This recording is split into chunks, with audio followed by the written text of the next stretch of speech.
Gems.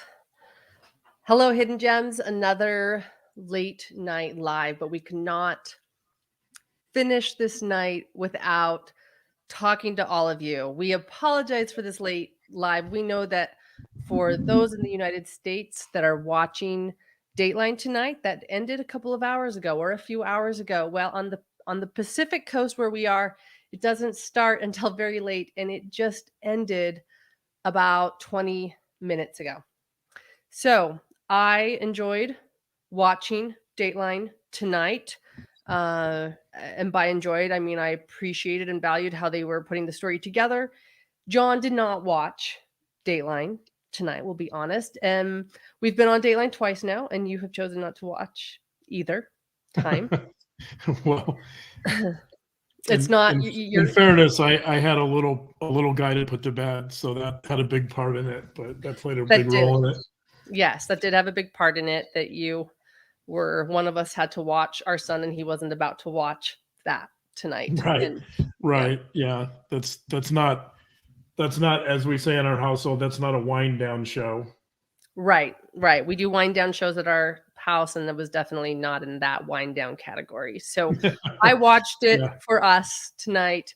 And so, John, I am the messenger here, but it was what we suspected.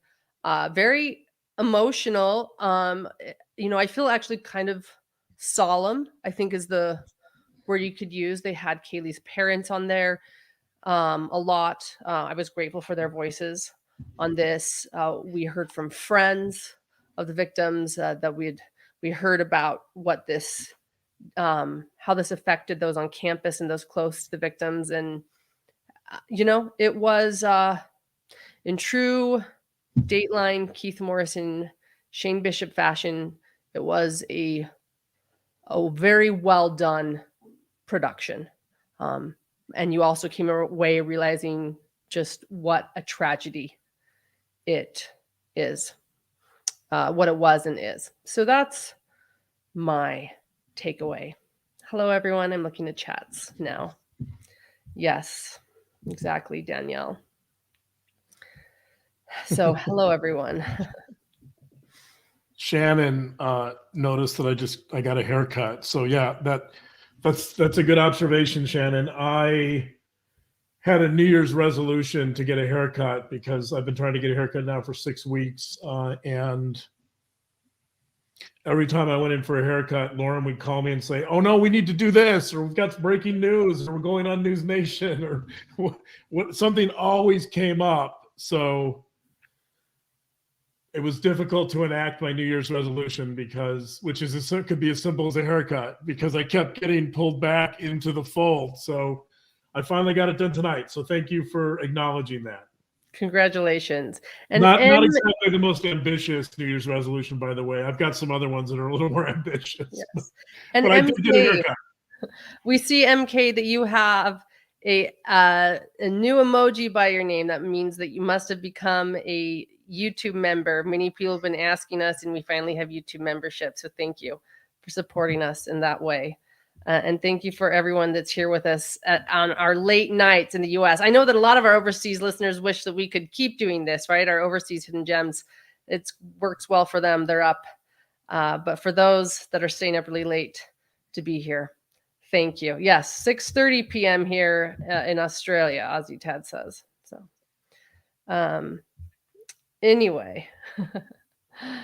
Let me just run with something you said about how it was solemn and respectful for them. I think we should begin this show with an acknowledgement of the victims and the victims' family and their pain and what they went through and how difficult this is for them, I'm sure. So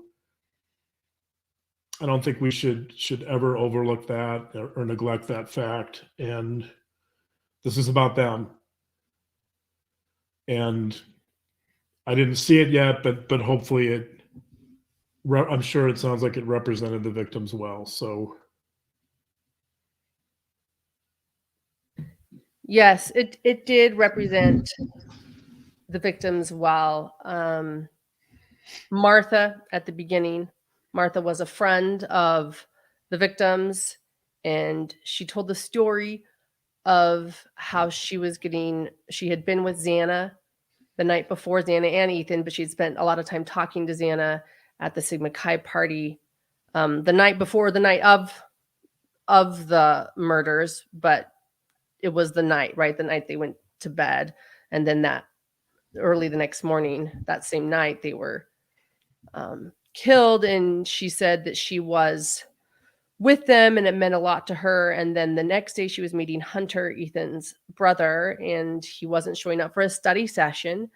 And then she texted Hunter and said, "Are you coming?" And he said, "No, I think Ethan's dead." And in her shock, she texted Xana, "I love you." And then she didn't hear from Xana, and then she learned Xana was dead. Her mind went to carbon monoxide. Before they found out just how gruesome everything was, and I was hanging on to every word of Martha. I thought her explaining and sharing was so compelling because it really took us to what it might have been like, because I can't imagine. And again, to have Kaylee's parents' voices in this, I feel like was really important to share. In fact, can I share? I want to share one quote from Steve really quickly, because Keith Morrison was asking Steve, so what was it like learning, they were explaining how they found out about the tragedy, about their daughter's death, Kaylee's death. And, we talk a lot about hope on this podcast and with our hidden gems, but also we talk about it. You and I talk about it, so John and I talk about hope a lot. And so when Keith Morrison asked Steve about what it was like learning about Kaylee's death, he said, and Maddie, they were close to both the girls, Maddie and Kaylee, because they were childhood friends. He said, that is when you lose all hope. You have a little bit of hope and it smacks you and you have no hope. It was also profound because in our New Year's message this year, we wished for 2023 to bring love, hope, and justice. Hope is such an important thing to have. And there were a lot of those quotes that made things very real. I can't imagine. So thank you for sharing that, John. Thank you. Yeah. So I think it's important always to put the victims front and center. If I could talk a little bit about some of my background, I think many people don't probably realize, because I don't talk about it that much, but I've worked with victims for many, many years. I did a lot of clinical work at the same time I was doing forensic work. And my primary focus, my emphasis was on victims of trauma and abuse, sexual and violent abuse, and domestic violence victims. And I worked for many, many years, primarily or juggling forensic work with victims, and that's been my main focus. One story that I sometimes tell is when I was out of graduate school, I started working for an agency where I was doing psychosexual evaluations on sex offenders, and this was an agency that primarily worked with victims of sexual trauma and abuse. And when I got in there, and this was in the 90s, there was a lot of debate about whether this agency should treat sex offenders. And many people that were working with victims felt like, no, we shouldn't do that. That dishonors victims. We just want to focus on victims. Even though we were doing forensic evaluations of sex offenders, we weren't doing treatment. And there was a big debate in the agency, but in the end, many of us felt that if you didn't work with the offenders, that you were only dealing with one side of the equation. And ultimately, the agency made the decision to also start treating sex offenders because there was a strong belief that you can't stop the intergenerational or the generational cycle of abuse unless you work with the other side. And so I think it's important to acknowledge victims always first and foremost, without a question. But the other side of that equation is, if you want to prevent this, and you want to stop the cycle of abuse and you want to make a difference, I think you have to acknowledge the other side, and you have to understand why people do this. Even though these offenders are horrendous and they get a lot of attention, I think it's still critical to understand them. And, you know, one of the criticisms you and I have seen since the very beginning of this over 2 years ago is that we're, you know, and it's not just us, it's true crime in general, that one of the constant criticisms is that we're exploiting victims. And people that do true crime are exploiting victims, and everybody's exploiting victims. And, you know, my response to that is typically there's always another side to a crime, and there's always an offender on the other side of a crime that's harming the victim. And if you don't understand that, and you don't stop that, and you don't figure out prevention, and you don't stop the cycle of violence, which is often the case with sex offenders, oftentimes I would see multiple generations of sexual abuse. And unless you figure out a way to intervene with them, it's going to continue. So in that sense, I think that criticism is a little unfair, and it is, as much as difficult as it is sometimes to place the spotlight on the perpetrator. Unfortunately, it's important because we need to understand these people and ultimately try to figure out a way to prevent these types of crimes. Thank you. Yes. Kay, Vala Woodcock, it's so good to see you here with us tonight. Thank you for being here. And thank you, Higher Ground, for becoming a new member. We love seeing all these new YouTube member emojis. Nancy H says that she worked in an adolescence program that had both victim and offenders in the program, and Mars down the rabbit hole road. The victim offender overlap is often something, you know, that happens. And people are actually sharing their own stories too. This case has brought up and triggered me so much for me. I was lucky enough to survive the violent crime against my stalker perpetrated against me, and I can't stop replaying the attack in my mind as of late. Someone else stated, there's so many stories. Go ahead. Yeah, I think sometimes it's a balancing act,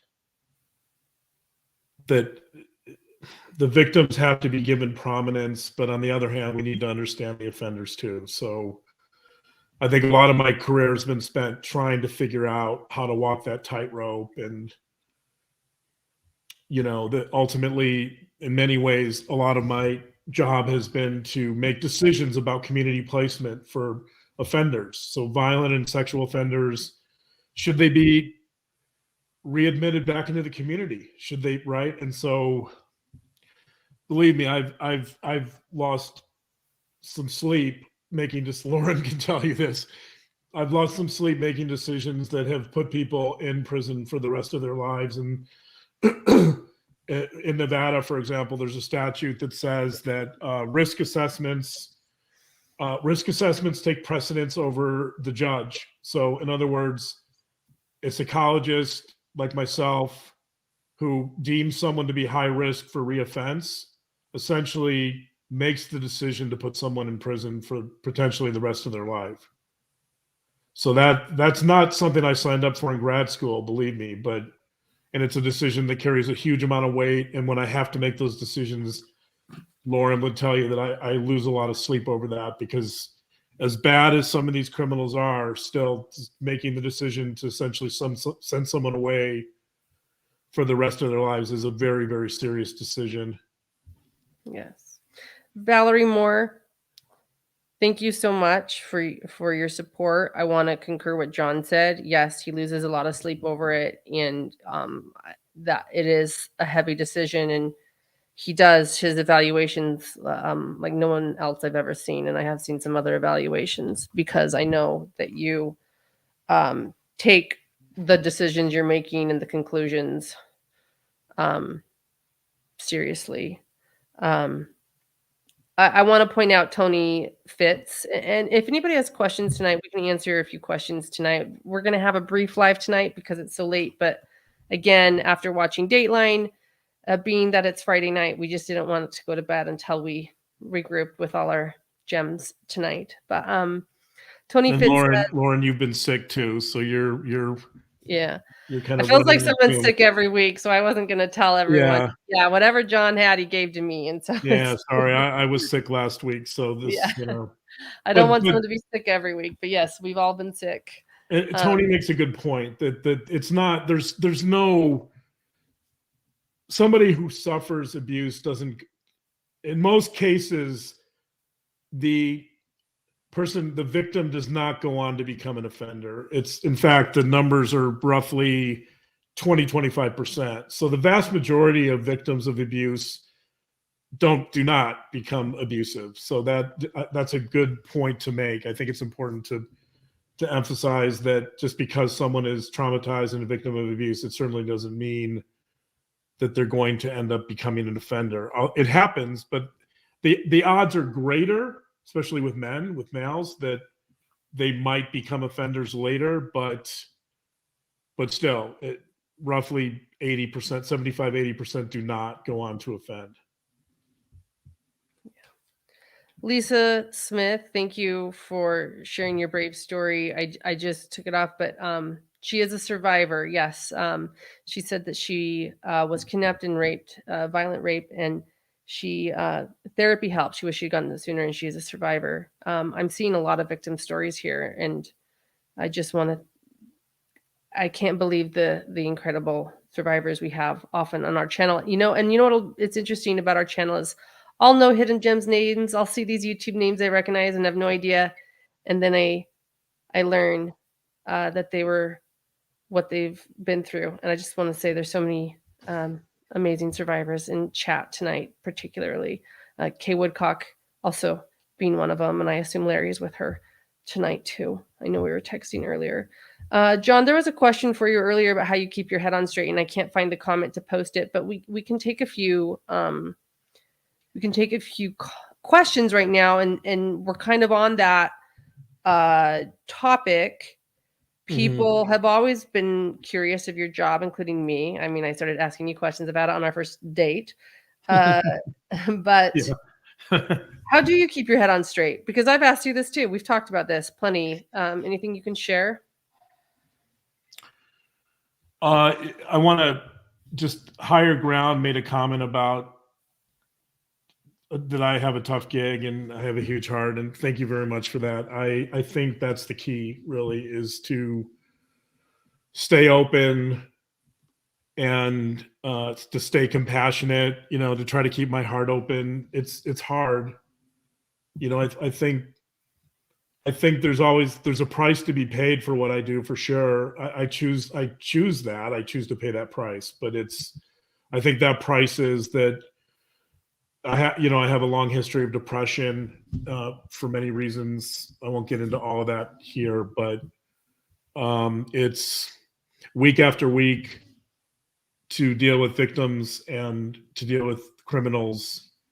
It's definitely a glimpse into a different side of the human condition that's sometimes hard to see. So I try to look at that side as honestly as possible with as few illusions as I can, and I think maybe that makes it harder, but it's hard.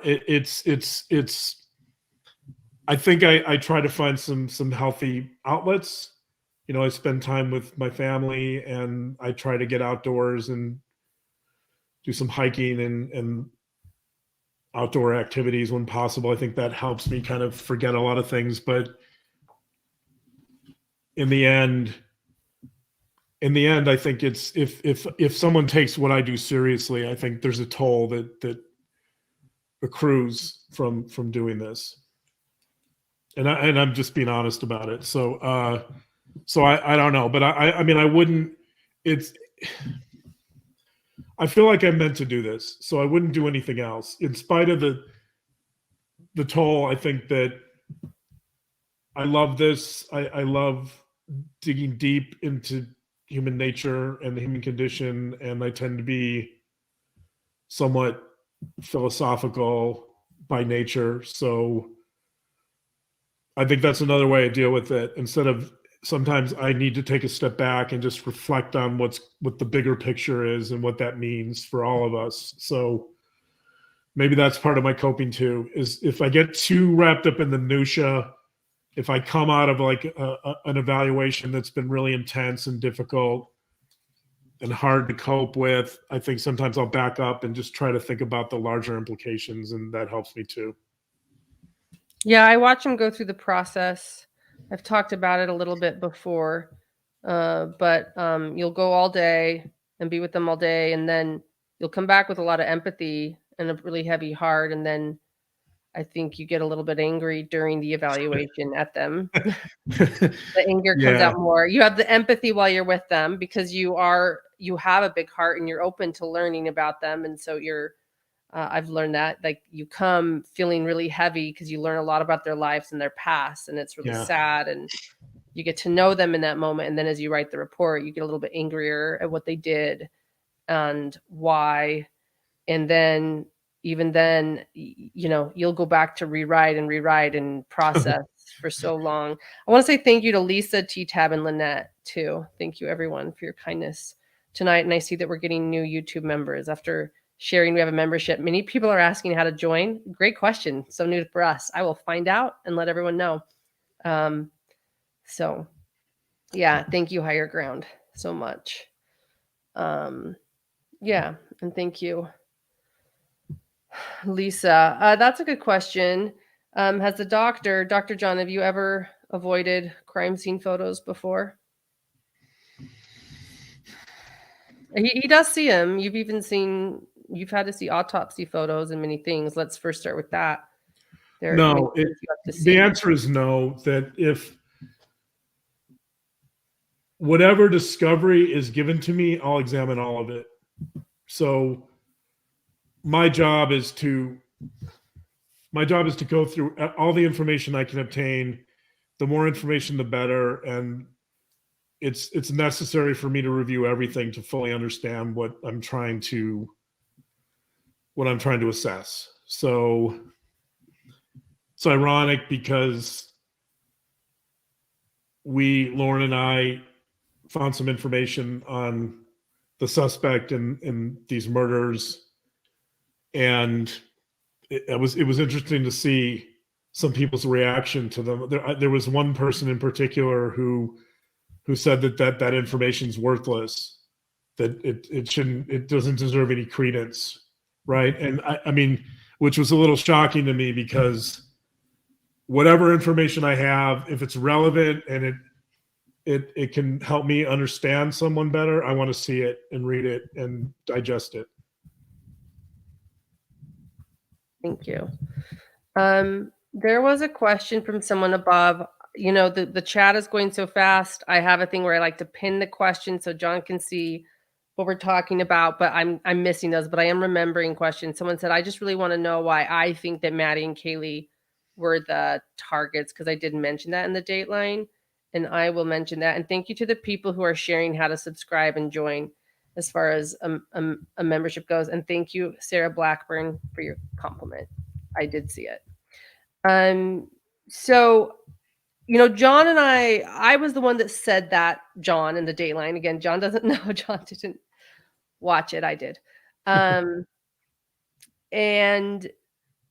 I have my reasons, but I think we're joint, aren't we, in believing that? Mm-hmm. Do you want to answer that, or? So I still think, I've speculated from the start, before they even had a suspect, that it seemed to me like Kaylee probably was the most likely target. Steve, her father, had said that her wounds were more severe. She was the only one of the group that was single.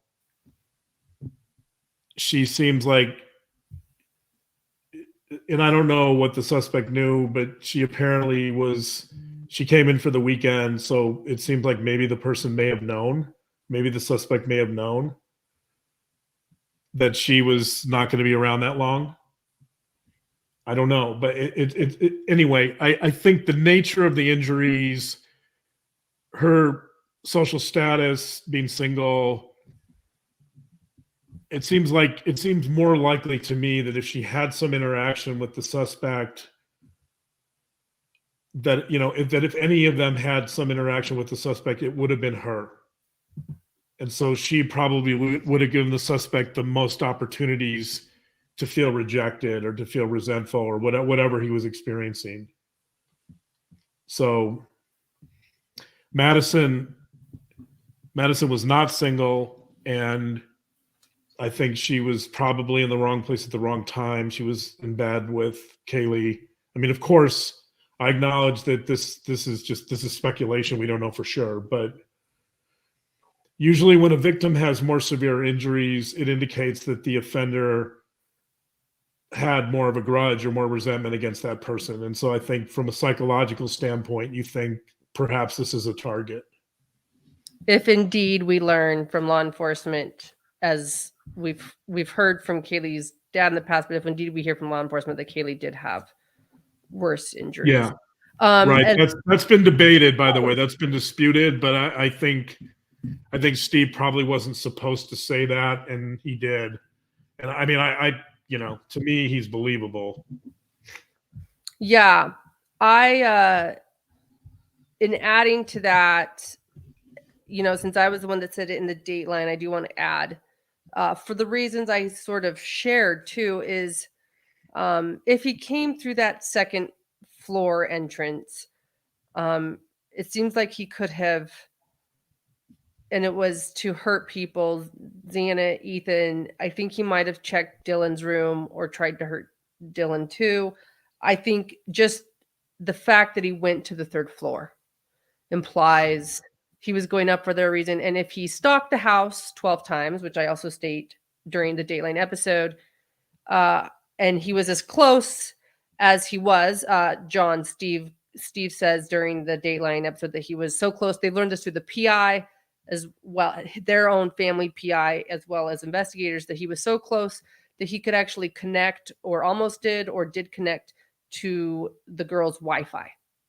So that would mean that he's looking through windows. He knows where people are sleeping.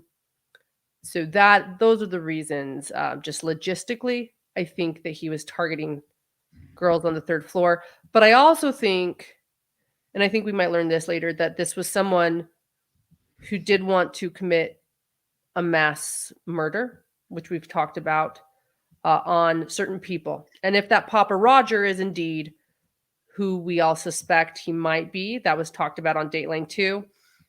They didn't go as far as saying that Brian Koberger is Papa Roger, but they did imply that it's possible.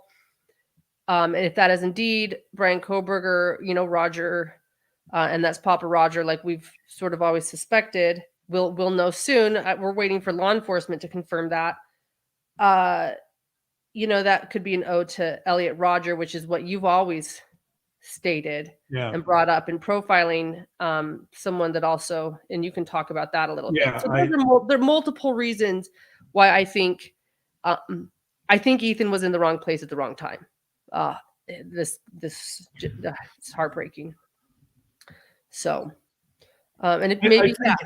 I think there's a lot of arguments you could make that follow the evidence. I mean, the key thing here is, so it's not clear if Kaylee was awake, by the way. So we know that Xana was awake from the roommate's statement, but she thought Kaylee may have been stirring, but it's not clear. So what is clear is that Xana was awake. So I think it's a plausible scenario to say that the suspect comes into the second floor, Xana's awake.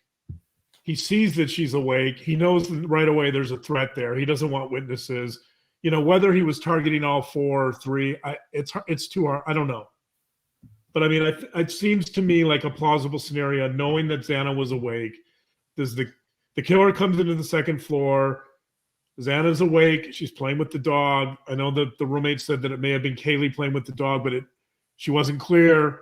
It seems like in retrospect, it was probably Xana playing with the dog. So the killer sees that Xana's awake. He has a threat. He has someone who's awake. He has a witness. He has to do something about that. So I think he starts there, more than likely. I know people have said, I've heard a couple of experts say that they feel like because the sheath was left on the third floor, that he started the murders there. That's possible, but I don't really. He could have lost the sheath in either place. I think it's equally plausible to say that because Xana's awake, he feels like he has to subdue the threat. He does that. Ethan's in the wrong place at the wrong time. He then moves to the third floor. He's a little bit tired at this point. One of the victims, or one or both of the victims on the third floor, fight back. So that's Kaylee and Maddie. They fight back. That's how he loses the sheath. I think to go to the conclusion that he loses the sheath because they were the first targets, that doesn't add up to me. So to me, it seems like if Xana's awake, that's a problem for him. So I don't see him going to the third floor first with somebody awake on the second floor. They're going to call 911. Right. It seems to me the most logical scenario is he enters on the second floor. He subdues Xana because she's awake. She's with the dog. He lets the dog go, obviously. He murders Ethan. Unfortunately, he's in the wrong place at the wrong time. He goes to the third floor because those are his real targets. Kaylee may have heard something. Maybe she's stirring. It's not clear, but she seems to have been awakened at some point. She fights back. The sheath is lost. It's on the bed. He returns downstairs, exits the property. Yeah, and moments in training. This is some good moments in trading. States that the assumption is, and it's always been, and this is true, that he lost the sheath when he took out the knife, but we don't necessarily think that's true. And as Jeannie Marie points out, Kaylee could have grabbed the sheath from him. That was implied. I thought that was a actually great moment from Kaylee's parents tonight, where they speculated that maybe that was a moment where Maddie and Kaylee, like a checkmate moment where they knew it was happening, but they grabbed that sheath off of him. We don't know when he lost. It seems to me more likely that the sheath falls or he loses the sheath during the struggle there. But none of us know. I don't really. The logic of him targeting the victims on the third floor first doesn't add up to me. That he has to lose the sheath when he pulls a knife. I don't see that. I mean, I disagree with that. There we go. And that is why there are a lot of questions here. I'm not caught up, everyone. Give me a second for me to read. Just one moment. Also, there was a Higher Ground had a question about, does this mean he's an incel? I don't know. When I first started profiling this case, way before we knew who the suspect was, I actually brought up Elliot Rodger and said that this is someone who has that kind of look and feel. And I wasn't saying that I didn't know for sure. I can't know if he's an incel, but it's certainly someone who seems to have some of those qualities. And that was my point. And, ironically, this account, Papa Roger, seems to be a tribute to Elliot Rodger. So what an irony, right? I mean, I didn't intend that, but it turns out that maybe there's a correlation there. Yeah, here's Higher Ground's comment. I do love these new memberships things. I can see Higher Ground and Moonlight View and all these people that have joined. How exciting. So Dr. John, this indicates Brian is an incel then with the Elliot Rodger inference, meaning if indeed Papa Roger was making that statement to Elliot Rodgers, it would imply something. It would imply a tribute to Elliot Rodger, and clearly that would certainly put him in the camp of incel-like thoughts. But whether, one of our listeners a few weeks ago said, well, we'll probably see a manifesto. Maybe. We know also that he was making derogatory comments to some of his female classmates, and they weren't fond of him because of that. We know that he made derogatory comments about the LGBTQ community, which would be consistent with an incel. So I don't know. Do we know for sure this guy's an incel? No. I think they're going to find a treasure trove of information in his apartment. And I think They probably know a lot right now. Is there a manifesto? I mean, maybe this guy, I don't know. I mean, it's certainly possible. Okay, well, a couple things there. Thank you, Marcy, so much for your support. Tiggy Bud saying it well. So, John, you didn't see the Dateline. During it, they had a woman named Madison from 2020 who was a fellow student with him at DeSales. And one thing that Madison, the student mentioned was that he would stare. She stated he had prominent eyes. That was the word she used, the adjective prominent, that she would stare and he wouldn't talk.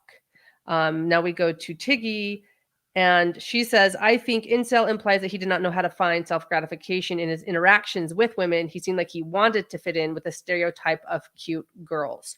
That would go in that direction with what Madison said on Dateline tonight about him. And he would not talk to the girls, but he would stare in what Tiggy is saying. So thank you. And that, by the way, is consistent with, so a lot of his old classmates have come out from high school and grad school both and talked about some of the experience they've had with him. One female student in high school who knew him for several years said that he was very socially awkward. And one time he came up to her in the hallway. They hadn't even talked previously, but he approached her in the hallway and he said, hey, you want to hang out? Like they're besties, or like they were in some type of relationship. And they never had exchanged words at that point. So this is someone that a lot of his old classmates have said he lacked social skills. He didn't read social cues at all. He struggled socially. It's a good point that was being made there. I think he wants to. So, there's profiles of incels who are reclusive and they're loners and they're avoidant. So if we think about this in terms of like attachment styles, there's an attachment style that is avoidant. And those types of attachments are typically people who want no social interaction and they don't care to have social interaction. They just want to be left alone. And we see that with like school shooters, for example, and those tend to be really angry people.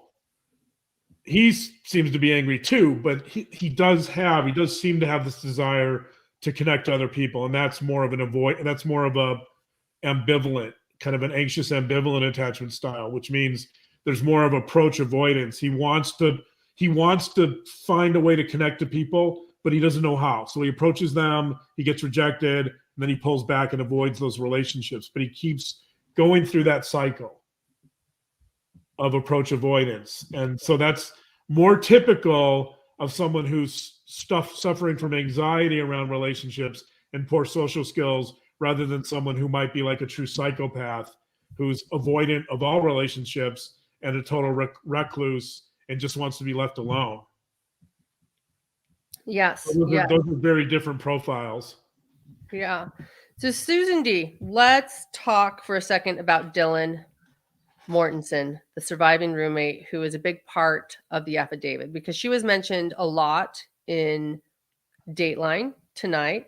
They did, Keith admitted, Keith Morrison did say it's not clear whether Brian saw Dylan or not. We suspect he did, but maybe, it's true. It's not confirmed in the affidavit. Susan D is saying, I'm having such sympathy, hope for strength for Dylan, DM. Dateline did name her full name and showed her picture. But right, she is known as DM in the affidavit. I'm concerned how she's being treated about the 911 call. She's going to be huge in this trial. I agree. She's huge in the affidavit. Do you think, so that's the first question. And number two is, do you think DM is being treated unfairly? I know that we've received a lot of questions about that the first night after the affidavit, and we consciously chose not to address the roommates because it was so triggering. But Dateline did talk a lot about Dylan and Bethany are their names, and Dateline did talk a lot about Dylan tonight because she is a big part of the affidavit. Do you want to just touch on that? And where did I should have left that question up so you could have finished it, but here we go. There we go. It's hard for me not to have a lot of empathy for Dylan. She, in that moment when the suspect is leaving the home, she crosses paths with him. It's not clear if he saw her or not, but she certainly saw him. And to me, that's a life and death moment. So 50-50, whether she lives or dies. Think about that. So I don't know, how people react to that type of situation is going to be very individual and personal. And, we often think that there's only fight or flight, but there's another response typically, and that's called the freeze response, which means that it's very uncommon. It's much less common. And usually it occurs in those types of scenarios where there is a life or death scenario and the people will just freeze. They can faint, they can fall over, not necessarily, but there's this response that's just essentially an absolute collapse. And I've actually seen that response. And when working with children, I've done some groups for victims of kids that were victims. And I've had a few kids over the years, children that were young, 6, 7, 8 years old, where a few of them would start talking about their abuse, and some of the other children in the group were, I thought they were ready for it. And, it's hard sometimes when children start talking about stuff, it's hard to really shut them down. Children are going to talk when they're going to talk. And so I've seen other children, when they've disclosed some trauma, some of the groups literally froze like statues. And it's an amazing process to witness, and it's frightening. And so you don't know how people are going to respond, and to vilify people for a particular response, I think is problematic. I want to have empathy for her.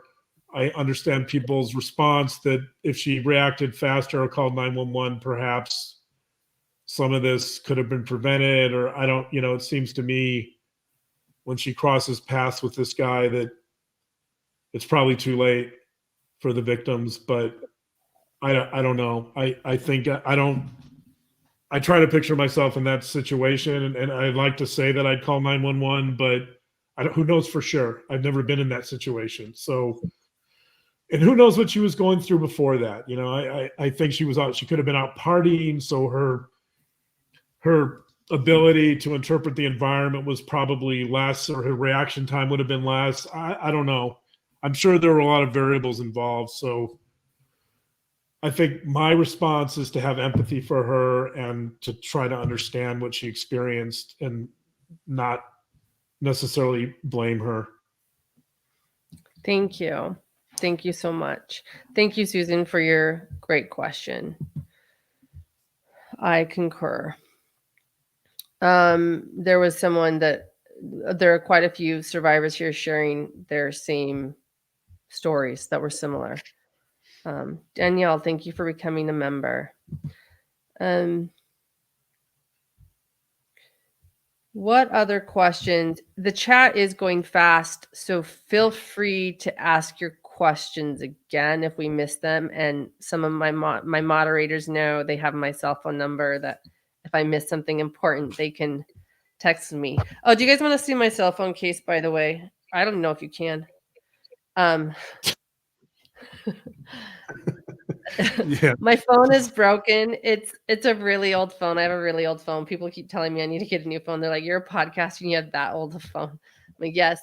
And it's also shattered all the way on the back, and it's broken on the front. And it's got like a laser beam going across it when I'm texting. And anyway, we're gonna get a new phone at some point. And so I needed a new case. My case broke too. That's how bad it is when your case is breaking, but I can't carry it without a case because then the glass is going to cut my hand. And so I took my son to Goodwill. I'm like, we're going to go find a case. And this was the only case they had to fit my phone. So my phone says release the rage, and it's Hulk Hogan. No, that's the Incredible Hulk. Oh, that's what I meant. I just said Hulk Hogan. So sorry. Yeah. Yeah, yeah. Not the wrestler, the Marvel, Green Marvel. Or the ex-wrestler. I don't know what he. Wrestler. Yeah.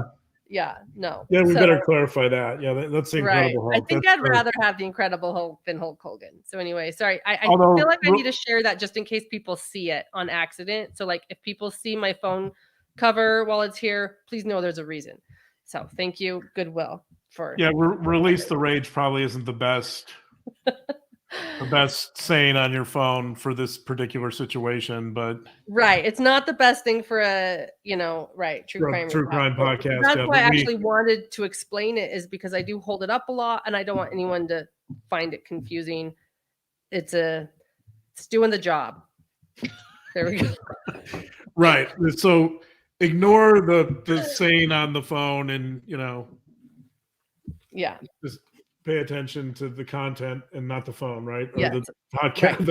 Right. That's why I shared it. It was off, but I felt like if anyone sees that, they need to know. Let's see. Because if people see that, we're gonna get 20 haters tomorrow complaining about your phone. So yes. I'm seeing some great questions now. Okay.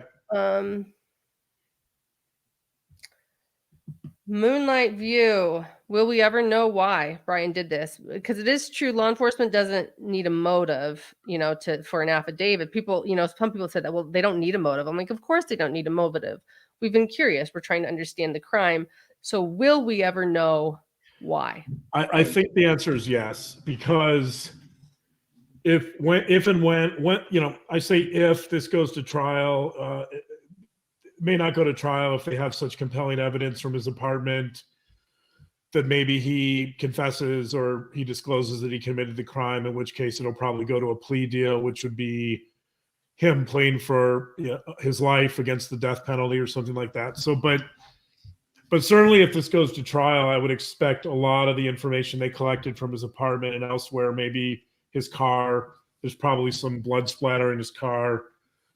I think that we'll get closer to motive and to his relationship with the victims. Right now, we're all speculating about that, but I think we might get some answers to some of that from the information that they've found, especially in his apartment. And I think that'll allow us to start piecing together a pretty clear psychological profile of the suspect.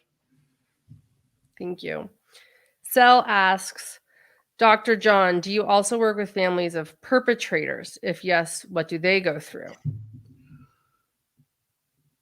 That's probably a whole episode on its own. But if there's one thing maybe you could share with us. The short answer is yes, because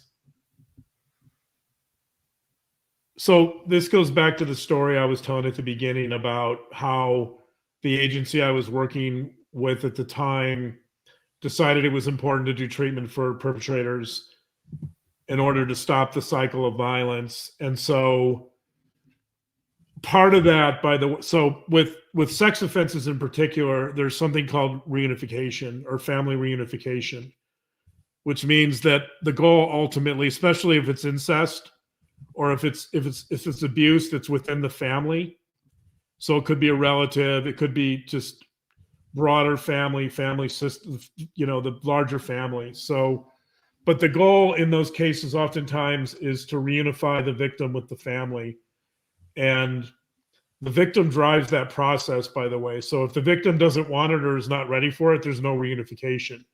But if the victim, after a certain amount of treatment, feels comfortable unifying with, let's say, a brother or a father or somebody in the family, then that process will typically occur. But that process will not occur until the perpetrator has completed some type of treatment and gone through some thorough assessments about risk. And so to answer the question, yes, that in those, especially in those types of situations where there's reunification, it does require working with the perpetrator's family, and often the victim will be a part of that family, and it requires working closely with them to assess their readiness to accept the perpetrator again into the family, and whether there's some level of forgiveness, I think. But there's a lot of elements that go into that. But yes, I have worked with perpetrators don't occur in a vacuum. They occur in a family system. And so, yes, it's really important to work with the family system. What does the family go through? They go through a lot. They go through disbelief. They go through grief. They go through hell. It's very hard also on the perpetrator's family. I have another question from Nancy H. Why do you think they sealed the search warrant of his apartment? Because for public safety and to protect the surviving roommates? Question. We certainly have our thoughts on this. John and I have talked about this. So I think that's a great question, Nancy H. Do you want me to answer? I mean, I know why I think they do. Okay. Yeah. Let me make sure my computer's plugged in first. The battery saver just went on. I didn't know my charger was out. Are we good? I think they found a lot. I think they're protecting the victims. I think, the one thing we saw them take out of his apartment when they left were 2 massive hard drives. And we know he spent a lot of time on the computer. John and I uncovered with our a wonderful team member at Hidden True Crime, these emails he wrote in a chat room when he was a teen. He spent a lot of time communicating with others online. I can't imagine what they found. And maybe they need to not just protect the victims, but other people that could potentially be victims with what they're finding out. That's what I think. That's my speculation. I don't know that. So let's make that clear. That's where my brain goes. And I think you could argue, I would add to that, I think you could argue that they're also trying to protect the investigation in the same way that they were very, they weren't particularly transparent about a lot of information they had early on. I think that they don't want rampant speculation, and I think they're trying to keep some of this information under wraps so that they don't go through the same type of,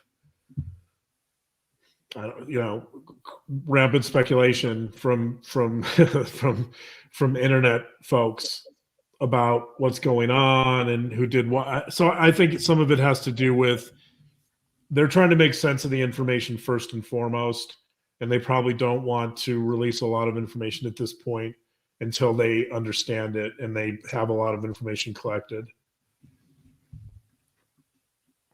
Yeah. We have many people here from Australia right now, I think because we finally caught them all at a good time. It's our evening right now. So Hillary is asking, how can we watch Dateline in Australia? And for other people in Australia, if you have the exact answer, please let Hillary know. But I think that we'll all be able to watch it on possibly the NBC app or streaming once. I don't know when NBC puts that on their streaming app or on Peacock. It's another one. Peacock is also NBC, or not NBC, but they're streaming. So those are what I know. And I'm going to open that up to chat, though. So if anybody knows exactly how, please let us know in chat. Thank you so much, Sandy. Thank you. We had a few other good questions.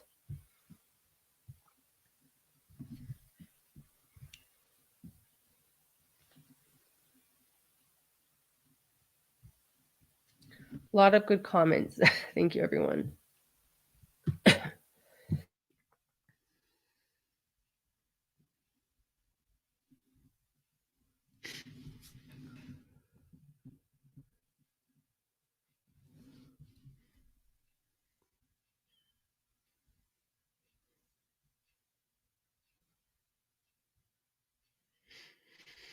This is a good question. Go ahead. Do you want? I'll read it. It's from Cell. How much can we trust perpetrators that they tell the truth in regards of motives? Is this something that they often lie about? Yeah, this is a question I like to answer because there's an assumption. I think many people have this assumption that perpetrators know what their motives are, and a lot of times they don't. I talk about when I do evaluations, one of the last questions I always ask is, why do you think you committed this crime? Why do you think you did this? And 95% of the time the answer I get is I don't know. So I think it's a misconception. I think it's a bit of a myth that perpetrators know why they're doing it and what their motives are. I mean, I should make a distinction between surface motives and deeper motives too. So somebody might understand that they're robbing a bank to get money, but I don't consider that to be the underlying motive. I guess law enforcement would probably say that the motive is greed or money, but the reality is, especially if there's an element of violence, they're engaged in violence for other reasons. So perpetrators may know that they may have some inkling of motive that tends to be superficial, but when when you ask them to dig a little deeper and to try to figure out what's really going on and why they committed a crime, most of them have no idea. I think of Chris Watts, who's if any of you guys have watched American Murder, which is the documentary about Chris Watts who murdered his two daughters and his wife in horrific fashion. Towards the end of that documentary, the prosecution lays out their case and says he did this because he had a mistress and he wanted to start a new life.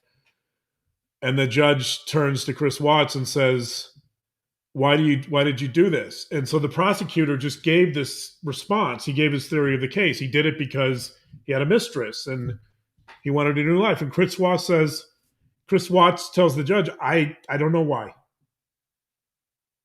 And I think it's an amazing moment because that's what I see all the time is there's a difference between, first of all, every crime has multiple motives. So let me say that. But very few offenders understand those motives. And oftentimes you have to dig a little deeper and really kind of understand someone's history and background to start making sense of the real motives.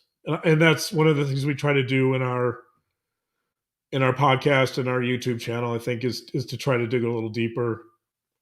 And as far as perpetrators lying about motives, yes, they lie all the time. They're extremely deceptive about motive. If they do have some sense of motive, a lot of times they're not honest about it. So, for example, would somebody who commits a sexual crime say that they're attracted to children? Probably not. Sometimes they do, but it's not common. Topsy is asking, do you think that this was always going to happen? Was Brian destined to always be a killer? Or was it circumstances that happened to unfold? That's a big question too that you've answered a little bit more in depth on previous lives, but do you want to touch on that quickly? I think the suspect was struggling a lot with many obsessive violent fantasies. And I think initially he was trying to figure out a way to manage those fantasies and to try to control them. And then there was probably some triggering event. We don't know what that was, but more than likely it probably was a triggering event that involved something to do with the victims. And for whatever reasons, that trigger pushed him over the edge. I think that those violent fantasies in the end overwhelmed him and he wasn't able to contain them. And I think at some point then he just started planning on murder because many people who have obsessive thoughts will need to act in order to to relieve that anxiety. So a lot of times obsessions create a lot of distress for people. And the only way to really that someone can rid themselves of that distress is to act. And in this case, if you're having a lot of violent fantasies, unfortunately, one of the possible actions you could take would be murder. And, ironically, after these murders, his classmates talked about him being more animated and chattier, and he seemed to come to life. And that's consistent with that theory that this is someone who was having obsessive fantasies about violence, and then he acted out those fantasies, and now all of a sudden he's very different. He's not as distressed. He's livelier, right? Most of us would think, well, that's really bizarre. But if you think about it in terms of the way this person thinks and kind of his obsessive qualities, I think that makes sense. Thank you. Going back also to Chris Watts, just to reiterate what you're explaining, Jeannie Marie. So Chris Watts was so disconnected from his own self that he couldn't even articulate that he killed because he wanted to be with his mistress. Intriguing. Is that how you would say that, or a little bit differently? I think the point I'm making is that I think he, on the surface, I think Chris Watts would say that, would recognize that that he murders because of the mistress. But the point is, I think he knows there's something deeper. He knows that murdering someone, to be, when you have two daughters and a wife and you love them and you've been close to them, even Chris Watts recognizes that the sole motive is not a mistress. The motive goes deeper. Yes, that's what I wanted you to get at. It's not the Yes, motive. right. Yeah, that's not the motive. So I think a lot of men have mistresses and they don't kill their. Yeah. The point is that he recognizes that it's something else. He recognizes that it's not. It's like the bank robber. Is the bank robber really robbing the bank for money? I mean, yeah, sometimes they might be, but if there's violence involved, or there's a lot of other factors that kind of make it about something else. So most crimes are, I call them the big three. There's greed, lust, and revenge. Those tend to be what I would call the Dateline 3 too. Yeah, the Dateline 3. There's kind of the big three, and but those are more surface level type motivations, and I think most criminals would recognize those. But somebody like Chris Watts recognizes. So let's say his would fit the lust category. I think even someone like Chris Watts recognizes that this goes beyond lust. To kill your two daughters for lust, he knows that that's not what's driving him. Thank you. JPL, thank you so much for this question. Before we ask this question, though, I want to thank our moderators tonight, because it is the middle of the night. And yeah, I didn't, there was one moderator who said, "Are you really going to go live this late?" when we learned how late Dateline aired at the end. And I said, I don't know. I'm thinking of canceling it. I don't feel well. I don't know what we're going to talk about. It's so late. My point being, I didn't even share with moderators tonight that we were going to be on, because I didn't want to bother anyone, and to see Megan Music here and Julie Holden and others that aren't mods that just help and encourage people to remember to like our channel and subscribe. Like, I'm really touched. And I just want to say thank you to the people here that have helping. I mean, so I just want to say thank you to Megan Music specifically and Julie Holden too for being here tonight. You're really helping everything. And the fact that we have an audience, that we have any audience tonight. Right. We're always so grateful for these kind moderators who are also our friends. They're our friends, and we're grateful. And Kay is saying goodnight. Kay, Vala, Woodcock, and Larry, who's with you, thank you so much for being here. We love spending years with you too. And I'll just pin that for a second. Kay, may 2023 be the year of justice. So we're with you all the way. For those new to our channel, Kay and Larry Woodcock are the grandparents of JJ Vallow. JJ Vallow and his sister Tylee Ryan were murdered, and the trial for that case is also in Idaho. It's another Idaho case, and we'll be covering it. And Kay, we blessings to you. So may 2023 be the year of justice, and the gem stayed. Idaho needs it this year. So, and I just want to say too, I noticed that Kay has a picture of JJ, and I don't often tell our origin story. I guess I probably don't have time to tell it tonight, but I just want to say that JJ is a big part of the reason why we're doing this. So thank you, Kay and Larry, for doing what you do and for seeking justice and for fighting for such a wonderful child as JJ, who, as you guys know, reminds me a lot of our son too. So thank you guys. And we are fighting for Tylee as Yes. well, and Yeah. Charles and Yeah. Hammy. But yes, we're Yeah. fighting. Yeah. Like, of course. We always get that. We always get them. Well, why aren't you mentioning Kay and Larry specifically, the grandparents of JJ? And yes, we will share your origin story one day, the full one. Yeah. Thank you for being here, Kay. JPL. Back to JPL's question. Thank you for your support. And we're going to conclude soon too, because it is late. But do you think that Brian Koberger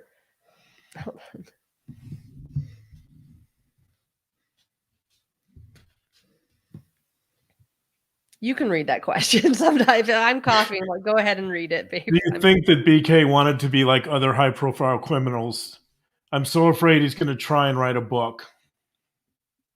I think for him it's a conflict. I think his goal ultimately is to commit the perfect crime. I think ultimately he wants to get the now you've got me coughing. I think ultimately he wants to commit the perfect murder and get away with it and kind of gloat and think about how smart he is and how he outwitted everyone. I think ultimately that's his goal. But I think he's conflicted because we know that many students that have known him said that not only was he intent upon showing you that he was the smartest one in the room, but he would let you know it many times over.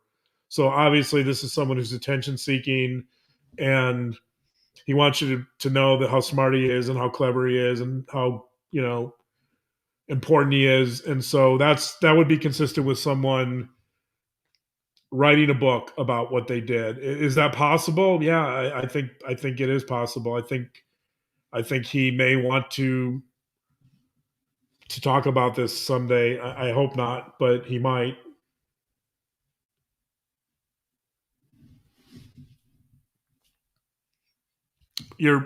Lauren, your mic is off. I appreciated that answer. Thank you. There are a lot of really great questions coming in. There were also some super chats we were unable to answer tonight.